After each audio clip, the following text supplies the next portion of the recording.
country club looks like in America, but in the Philippines, it's quite a good thing to be a club member. My family paid membership dues every month. Then every Sunday, we had a nice buffet lunch. We would meet and hang out with friends who are also members of the country club. There's a beauty salon. There's sports such as tennis, swimming, bowling, and even horseback riding.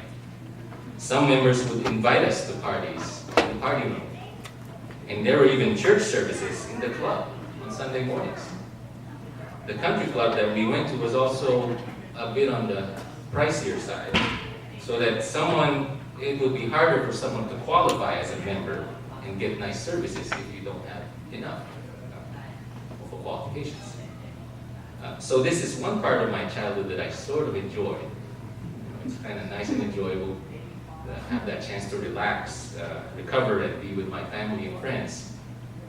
But I could be there not all the time. It's just a certain portion of time. Otherwise, it gets old. It gets boring. There are actually churches out there that, in a way, seems like a members-only country club. I've been there. I've seen it. There's one church that has this brochure or promotional literature that says, "We are a warm, caring, and friendly church." And then after hanging out with that church for some time, I found out the truth. They were warm, friendly, and caring only for each other.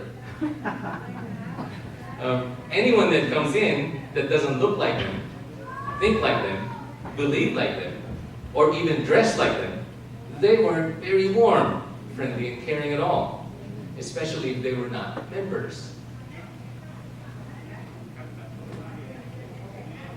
One thing I really appreciate about our church is that as a policy, we strive to be warm, caring, and friendly to whoever comes through our doors. One of our strengths is definitely fellowship.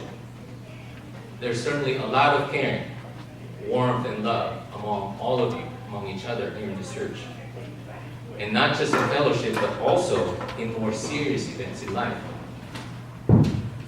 Just last Friday, I think a few of you may know that I flew in from a conference in Austin, Texas, and went straight from LAX to Intercommunity Hospital, where I visited one of our longtime members, Rev.Peter and her husband. I spent a couple of hours at the hospital, but because of her condition, most of my visits was spent talking with her husband, who was by his bedside. I found out from him how appreciative he was of the love and care that our church and members of the church has shown him and his wife. For all of you who visit, like Ani and many others, all the phone calls you make, they're very appreciative of the love and care that you have shown. And I'm sure caring and loving one another in times of need, as well as in times of fellowship, is something that we've always done. We've always done well in this church. And I love that. I see the love of Christ with each other in the church. But I also appreciate others who have demonstrated the love and the gospel of Christ to people who are not members of this church. I appreciate the care packages that Elder Betsy and others make for homeless people who stop by at our church.